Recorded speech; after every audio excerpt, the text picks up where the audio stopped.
y fíjense que el libro se llama Perón Periodista.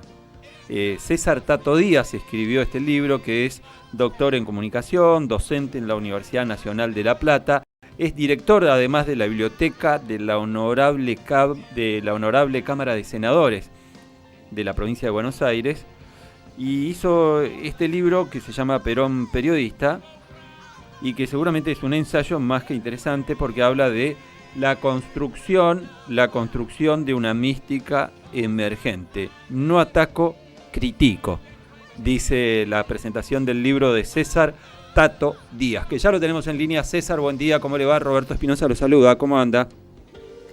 Hola, ¿cómo le va, Roberto? Bien, bien, y nos parecía interesante porque durante la semana nos contactábamos con gente acá seguramente que tiene contacto con ustedes y nos decía, che, mirá, ¿te interesa sacar sobre este libro? Y cuando leíamos el nombre del libro, el título del libro, dijimos, por supuesto, claro, porque queremos saber de qué va la cosa, este libro de Perón Periodista, que usted estuvo presentándolo la semana pasada en la Feria del Libro. Sí, la cuestión es bien interesante, no porque lo haya hecho yo, sino porque primero estamos cumpliendo 50 años de la desaparición física de General Perón, y en segundo término, y tal vez lo más relevante, es que detrás de las múltiples facetas que ha tenido Perón para ser analizado, jamás se lo analizó desde el punto de vista comunicacional, como es en este caso. Consecuentemente, creo que los lectores potenciales tienen ante sí allí al menos una cuestión que puede despertar curiosidad. Ajá, César, cuando uno observa los videos, la forma de comunicar de Perón era muy buena, era un gran comunicador, ¿no?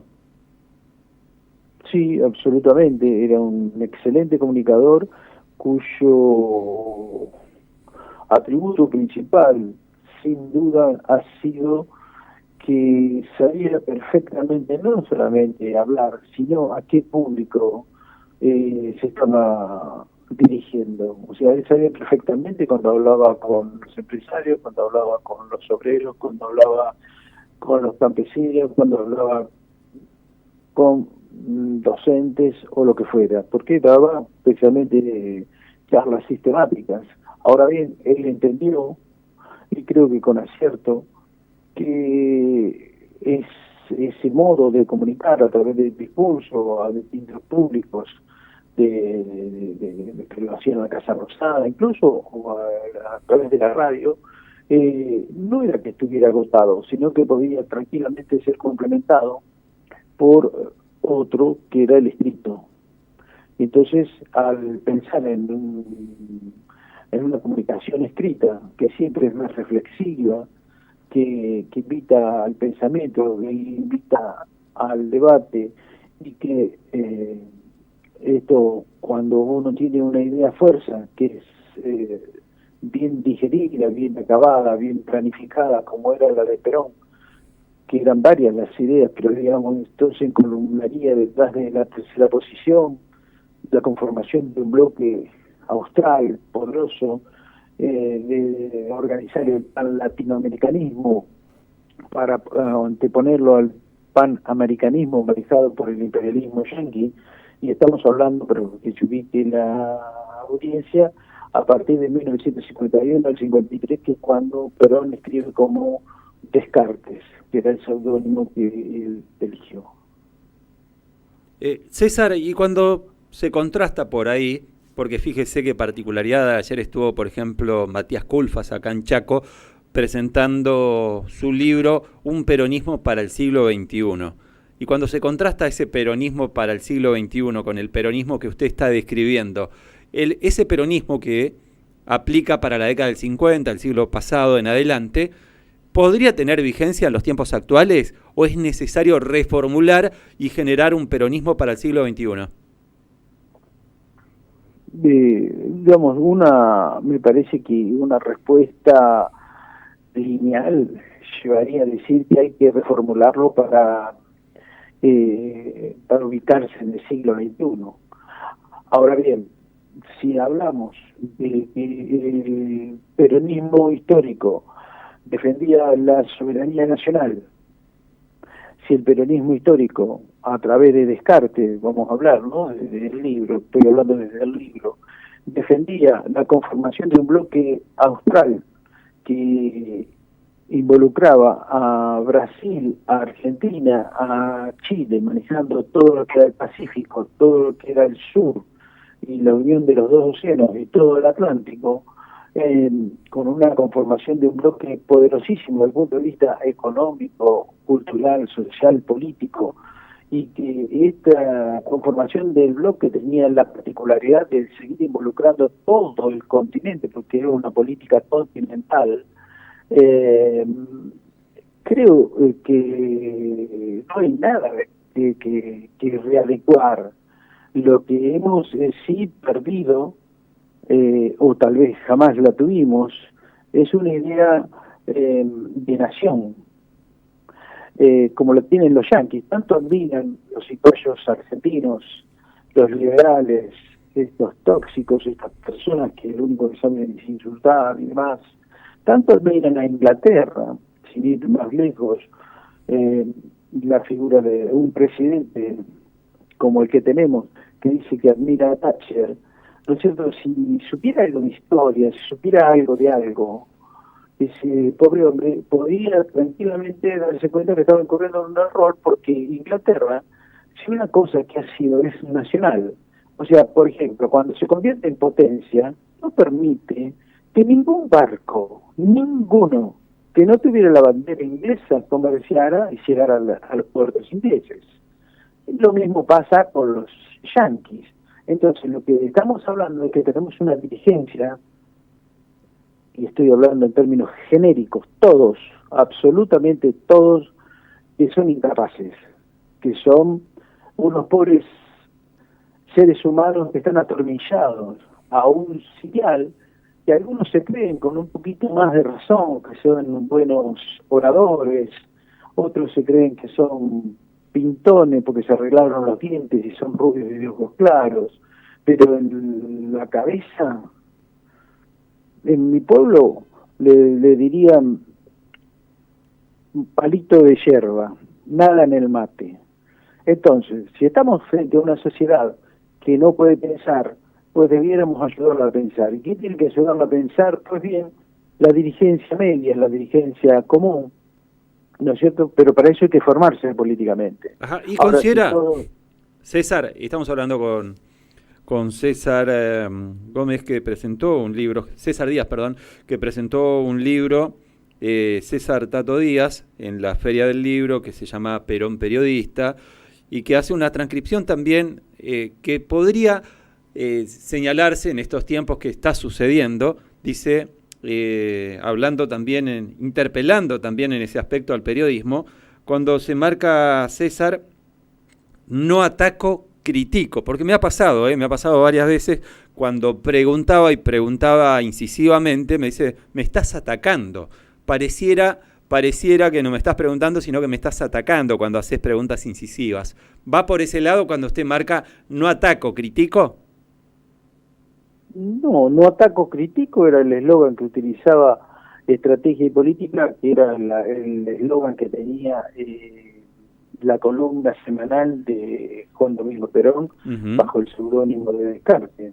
Y era precisamente lo que estoy diciendo ahora. Cualquiera puede decir, el Tato se enloqueció y está criticando. No, estoy formulando, ¿no es cierto?, una crítica constructiva, perdón, estoy diciendo, no estoy atacando. O sea, yo lo que quiero es gente que piense, es una sociedad, mi querida República Argentina, que sea capaz de defender la soberanía, que no pueda estar detrás de una persona que dice que las Malvinas, ¿no es cierto?, que nuestros peores enemigos son los que apaña este gobierno. Entonces, si a mí me defienden a los Estados Unidos, que los Estados Unidos no lleva adelante, ¿no es cierto?, una política que ha firmado, que está en papel, que dice que cualquier invasión que hay sobre el continente, etcétera, etcétera, la doctrina Monroe, si se quiere, ¿no es cierto?, permite una colonia inglesa en las Malvinas, y asociada y brindándole desde la guerra de Malvinas para acá y antes también, porque esto lo criticaba Perón ya en el 51, 53, le decía, ¿cómo es posible que el imperialismo esté permitiendo a un país ocupar unas islas que a un país europeo, o sea, concretamente Inglaterra?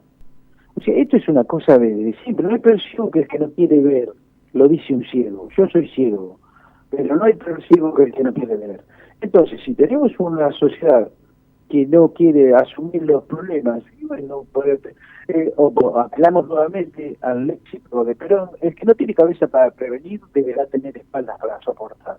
Y acá tendrán que soportar, especialmente las clases medias, que son las que les gustaba irse de vacaciones, un fin de semana, como un asadito, porque nuestras clases, lamentablemente pauperizadas, ¿no es cierto?, las clases pobres, que en este país donde se produce alimento las tenemos, pueden estar sin una comida diaria. En cambio, la clase media, vamos a ver cuánto dura. Entonces, lo que tenemos que hacer es tratar de generar no solamente la dirigencia, sino también la militancia, que pueda adquirir una mística política como la que se le trató de conferir a través del peronismo, ¿no es cierto? Un pueblo que tenga alma, porque pueblos hay mucho, porque el pueblo ahora votó y ganó por el 56%, ese también es pueblo. Un pueblo equivocado, porque el pueblo se equivoca, porque está compuesto por individuos, eso seguro, porque se está autoflagelando. O sea, no sé qué es lo que entiende. ¿Quién viaja en tren? El pueblo, ese pueblo que votó. Y ayer se estrellaron dos trenes por la misma vía, y puede ser negligencia, puede ser negligencia humana, pero lo que todos sabemos es que nos está poniendo un peso para la seguridad de la gente que se transporta en los servicios públicos, ¿no? Entonces, ajá, César, ¿y por qué considera que ocurrió esa autoflagelación de parte del pueblo que votó a Milei? Porque desde hace mucho tiempo para acá no hay cuadros políticos, solamente se les enseñó a aplaudir, a hacer chupamedias, a ser obsecuentes, y a veces la tele dice, no quiero silbidos, ¿sí? Entonces, eso es lo que nos está pasando. Estamos en un momento que vos tranquilamente me dirás, bueno, pero esto pasa a nivel mundial. Sí, pasa a nivel mundial, pero resulta que los países centrales siguen siendo los países centrales, ¿no? Más allá de todos los problemas que pueda tener Estados Unidos en este momento, y cómo cambia el mapa, el mundial, ¿no es cierto? Porque ya no estamos en la globalización de los 90 y de la primera década, digamos, de este siglo, sino que aparecen otro tipo de potencias, como que siempre estuvieron, pero ahora no, ¿quién puede discutir que la locomotora de la economía es China? Y nos damos el gusto desde aquí de decir, no, con los partidos, con los países comunistas no queremos saber nada, como si fuera el gran monstruo, y no tiene problema ir a Dakar, donde se flagela a la mujer, a los homosexuales, la gente no sirve para nada, son países ricos, están en cuatro Producto Bruto Interno, pues tienen petróleo, pero después en la distribución no tienen absolutamente nada, y sin embargo acomodan los discursos para que para una sociedad que está mirando otro canal, no sabe ni qué es lo que quiere. Parece una sociedad, parece no. ¿Y por qué ocurre esto, César? Hay una sociedad despolitizada, cosa que a lo mejor por ahí no pasaba, ¿no? En la época de Perón, década del 50, 60, 70, en donde había una sociedad muy politizada, que sabía o que le gustaba hablar de política, cosa que pareciera ahora no suceder. ¿Está de acuerdo con esto? Parece que esto surge, un fenómeno como el de Milei, ante una sociedad despolitizada que no le interesa informarse, que no le interesa hablar de política, que no sabe de política ni quiere saberlo, como decía Durán Barba. Sí, no Durán Barba, te lo estoy diciendo yo, lo dijo Jauretche en el 55. O sea, cuando no hay cuadros políticos, hay aplaudidores, alcahuetes, chupamedias. O sea, eso es lo que ocurrió. No hay cuadros políticos, o sea, si vos la sociedad no le vas dando política, vos no le enseñás que lo que está consiguiendo, que si tiene aguinaldo, es fruto de luchas pasadas, que las vacaciones pagas es fruto de luchas pasadas, etcétera, etcétera, etcétera, y bueno, y conseguir una manga de personas que gozan de esas cuestiones de proviaje, de acá, de allá, proviaje con hoteles de 5 estrellas, donde se ha visto, ¿no es cierto? Si vos querés incentivar el turismo, incentivarlo para el turismo para una clase media.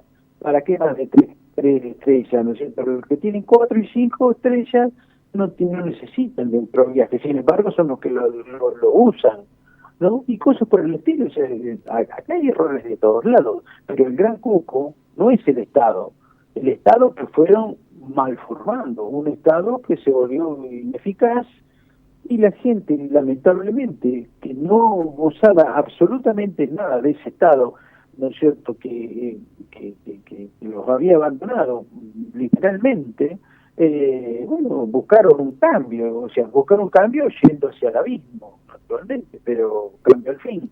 Ahora, yo me preguntaría a esas personas que son monotributistas, que tienen pocos ingresos y demás, dentro de poco no van a tener para ponerle datos al bendito celular, que ahora todo es cortito. Yo celebro que me hayan hecho esperar media hora porque quiero creer que estuvieron reflexionando, ¿no es cierto? Entonces, porque para eso tienen que estar los medios de comunicación, porque si no todo rapidito, Claro. TikTok, y no sirve para nada. Bueno, claro, a nosotros nos permite un poco, César, perdón, nos permite un poco el tiempo, ¿no? El tema de extender las notas, el hecho de que sea un sábado por la mañana, en donde uno supone hay un poquito más de tiempo de lo normal, en donde todo es inmediato, y por eso nos extendemos también con usted y nos parece más que interesante. Pero cuando usted remarca, por ejemplo, que una sociedad que termina votando a Milei termina autoflagelándose. Usted sabe que esto, en los debates que me tocó participar en distintos programas de televisión,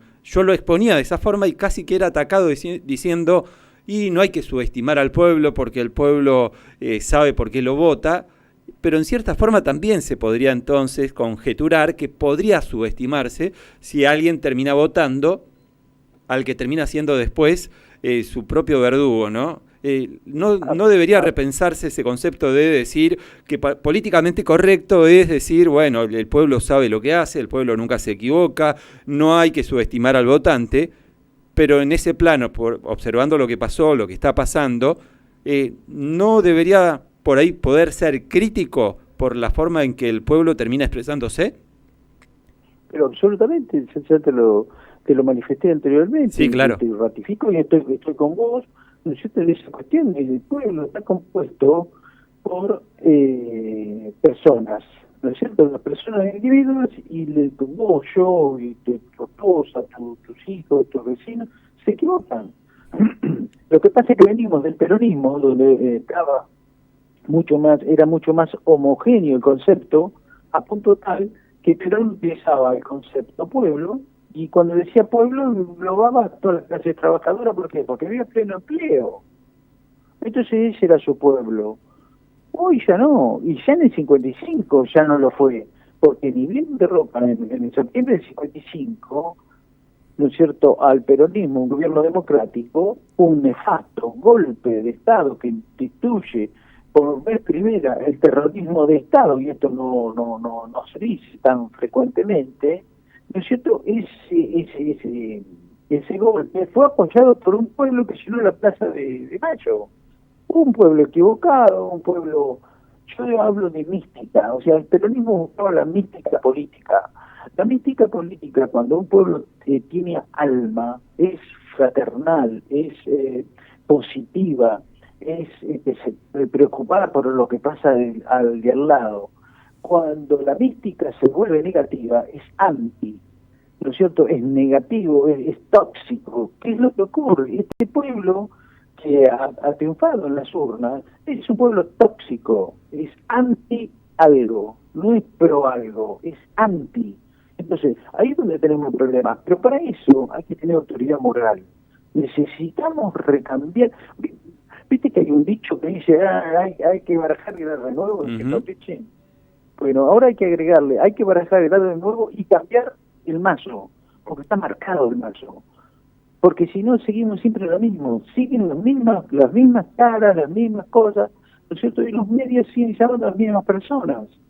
fíjate vos que vos estás hablando con el, vamos a decir, hay algunos ciegos que también se dedican a todo, digamos, pero el único que investiga, escribe libros, soy yo. ¿Me ves en algún medio? Y te estoy agradeciendo, Roberto. Claro, no, Y lo mucho entiendo. más a Laura Roldán. Entonces, ¿en qué medio estoy? Porque no por bueno, solamente por decir, pucha, mirá, este es un rara avis, un tipo que no ve, un tipo que tiene 17 libros escritos, un tipo que es título de rescate, un tipo que dirige, y no estoy. Entonces lo que pasa es que muchas veces no queremos pensar, o no queremos, como vos muy bien decías, ¿no es cierto? Pero lo escribía, critico, no Ujú, ataco. ujú. Lo que acá necesitamos es una crítica constructiva, o sea, una crítica con alternativa, porque criticar por criticar, bueno, no muchas veces no alcanza, ¿no? Ahora, y Ahora, de para cara eso a lo están que viene, César, de cara a lo que viene, usted dice que es necesaria una mística para, por ahí, la dirigencia política poder reconvertir el fenómeno actual que está atravesando nuestro país y que viene desde tiempo, ¿no? Pero que parece ser se va ahondando el tema de los problemas. La mística, ¿la observa que hay algún sector, algún dirigente que sea exponente, que tenga esa característica de poseer esa mística que es necesaria de cara a lo que viene? un poquito, es incipiente lo que está pasando, porque se dan cuenta que ya con el celular hemos perdido. O sea, porque el celular lo manejan ellos, lo maneja la oposición, ¿no es cierto? Te generan, ¿no es cierto?, que siempre recibís lo mismo, los nacionales o los sectores nacionales y populares nos hablamos entre nosotros, y para cómo muchas veces nos peleamos, lo cual es muy bueno, ¿no? El debate, el intercambio de ideas, que tampoco a eso hemos perdido, porque no nos aceptamos. Bueno, yo celebro que vos que haya sido medio y en el cual a lo mejor dirigimos un programa, yo desconozco, disculpame, pero que en el cual se te diga, che, no, estás equivocado. Bueno, bienvenido. A mí no me invitan a ningún lado a discutir. Y no tenemos polemistas, ¿sí? Mm. Tenemos, o señora Cis, que a lo único que habla, ¿no es cierto?, todo ceremonioso, ha creado un personaje y dice cualquier cosa y nadie le dice, pero loco, pero si vos fuiste menemista, vos sos el que sos parte de todo lo que nos está pasando, porque cuando vino el menemismo, se acabó la palabra compañero para convertirse en cómplice, y esto lo dijo Julio Bárbaro, uno que participó Ujú. de ese proceso, ¿no? Que participó de todo, pero no tiene ninguna autocrítica. Si lees el libro de él, ¿no? Él es un santo, pobrecito.